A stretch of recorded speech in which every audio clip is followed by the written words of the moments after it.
Aloha mai kako, a komo mai to Curtain Call, a program of reviews and previews of the great art and artists on Maui and beyond. I'm Paul James Brown. Last week, I, along with 9 other lucky souls and 2 guides, attended an invitation-only hike sponsored by the Nature Conservancy and the East Maui Watershed Partnership into the Waikamoi Preserve. Since 1983, they, along with Alexander and Baldwin and the Haleakalā Ranch, have sought to protect the 100,000 acres East Maui watershed so it can continue to provide up to 60 billion gallons of clean water annually to Maui.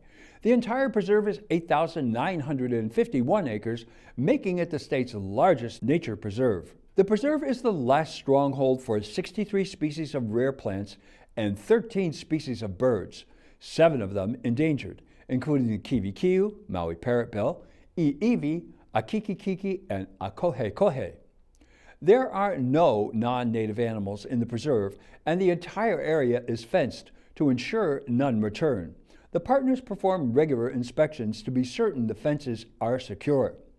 The drive up the mountain is spectacular as the island opens up to reveal its unparalleled beauty. It's the closest thing to flying one can experience on land. Each switchback reveals a more spectacular view than the last. When you arrive at the park entrance, you take the first left towards Hosmer's Grove, but the preserve entrance is the first lot on the Makai side. It's a small parking lot with restroom facilities to use prior to the hike. The first thing you need to do will be to disinfect your footgear with alcohol and a brush to prevent any invasive species from finding their way into the pristine forest. Then there was a briefing about the history of Hosmer's Grove and the Waikamoi Preserve. One of the things you will learn is that the best intentions can often lead to unintended consequences. The planting of pine trees has been a disaster for native and endemic species, and all of the partners are doing the best they can to minimize their spread. Before taking off, it's a good idea to visit the restroom. There are 2 unigender facilities. There won't be another one until you return in 4 to 5 hours, depending on conditions and how many stops you make. Going through the locked gate, you will find yourself on a rough, rocky, and root-filled road. The first thing our guide shows us are 2 pests, both of which attack the eucalyptus. The one on the middle finger is eucalyptus snout weevil, and the other is an egg capsule of the tortoise beetle. It contains 10 eggs, and when they hatch in about a week, they will feed on leaves and shoots of the eucalyptus. Next, we came upon this Mexican weeping pine, a beautiful tree, but obviously not native. Our first endemic species was the akala, or Hawaiian raspberry. It's found at between 1,900 and 10,000 feet. It is not very common except on Haleakalā, especially in the Ko'olau Gap area. The fruit is large and red. It is edible, though sour and bitter.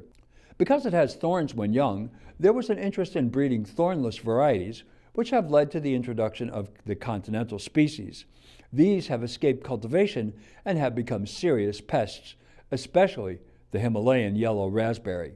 The road ends, and the trail from here to the boardwalk becomes single file, thick with branches and tree limbs.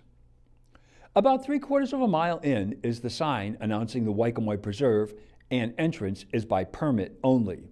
A short distance past the entrance sign, we saw this endemic acacia koa sapling, which shows the young koa with fern-like leaves that will morph into the traditional sickle-shaped leaves. Both are displayed here. It is the second most common tree. Its name in the Hawaiian language, koa, also means brave, bold, fearless, or warrior. Koa is a large tree, typically attaining a height of 50 to 80 feet and a spread of 20 to 40 feet. In deep volcanic ash, a koa tree can reach a height of 100 feet, a circumference of 20 feet, and a spread of 125 feet. It is one of the fastest growing Hawaiian trees, capable of reaching 4 to 6 feet annually. The koa population has suffered from grazing and logging. A short distance away was this pukiave, which has 10 other Hawaiian names: A'alai Mahu, Kanaho'a, Kauva, Maiele, and variations on the same. It is the only native Hawaiian plant scientifically named for Kamehameha the Great, Leptocophila tameha. It is indigenous and can be found on all Hawaiian islands from 50 to 10,000 feet, except Ni'ihau and Kaho'olave. Its habitat can be windward coastal territory, open spaces and low forests, montane wet forests, and even alpine bogs and shrublands.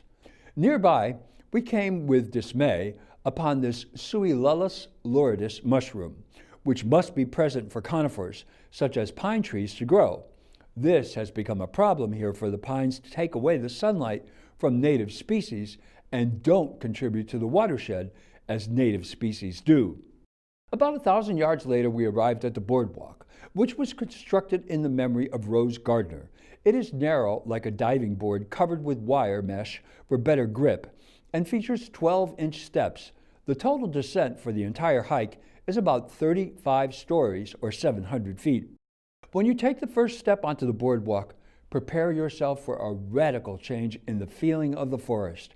Here is a place like none other in the state. It is an ancient endemic forest. Koa and ohia abound, ferns cover the ground, and the songs of endemic and native bird species fill the air in an ancient chorus that will whisk you back to pre-contact feelings. It's glorious as you step down into this forest time machine. Here is the very rare and endangered ha-ha, or Cyanea horrida. It is a species of Hawaiian lobelia. It is endemic to Maui. It is thought that fewer than 50 individuals remain in the wild. Threats to the species include pigs, weeds, and possibly rats and invertebrates. The Plant Extinction Prevention Program has successfully outplanted individuals of these in the Nature Conservancy's Waikamoi Preserve. Here is one of the most widespread endemic species in Hawaii, the Brucaceae or carnival in blossom. It is a perennial and evergreen. Soon you will reach a deck with benches, a perfect place for lunch and reveling in the symphony of bird songs. Then it was time for the climb out, where Matt Kirstein was able to capture these images of a Maui alauahio due to extensive habitat destruction. The Maui alauahio occurs in two known disjunct populations where habitat conditions vary extensively. The primary population occurs in wet and mesic montane native forests dominated by ohia, like the preserve. The other is in the Polipoli region of Kula. We spotted the ma'amane, or Sphora chrysophylla. This plant is endemic to Hawaii. It blooms in the winter and spring. A polymorphic plant, it can be a shrub or a tree reaching up to 50 feet tall. It is essential to the endangered Palilia, which feeds almost exclusively on the immature seeds. The seeds are poisonous to other animals. Then, all of a sudden, this ohia with lehua in blossom in October appeared like some portent of the future. Although this species is said to blossom all the time, this was the only one we saw in blossom among the huge number of ohia present. Ohia lehua, Metrosideros polymorpha, is the most common and variable of all native trees. The sheer number and variations of ohia shrub and tree forms, leaf colors, and shapes and floral colors boggles the imagination. There are 8 varieties, ranging from dwarf at less than 2 feet to large trees greater than 50 feet tall. The flowers colored cream, light orange, orange, pink, red, and yellow. Some believe a pure or snow white flower form of ohia exists. Hawaiian names do give indication to a wide range of whitish forms. Ohia hakea, or lehua ha'akea, cream, ohia akea, or lehua kea, clear white, and ohia lehua puakea, or lehua puakea, pale, certainly pale or light yellow. Haleina flower forms are known to exist. But do any of these names refer to a pure white form as claimed? A true pure white ohia may be the Holy Grail, or the Bigfoot among our native plants. Hard evidence is required to support the argument of its existence. Ohia are essential trees for native landscapes. The entire walk takes between 4 to 5 hours. It is 3.5 miles in and out.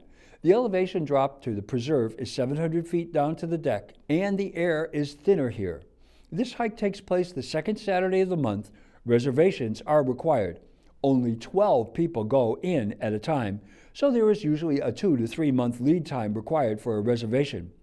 Call 808-856-7666 or contact www.nature.org/Hawaii. Well, that's Curtain Call for this week. Next week, I'll have a review of Vince Esquire Band's recent Coffee Addict show and Pro Arts Playhouse morphs into a concert hall. Thanks for tuning in to Curtain Call. I'm Paul James Brown. Ahui ho.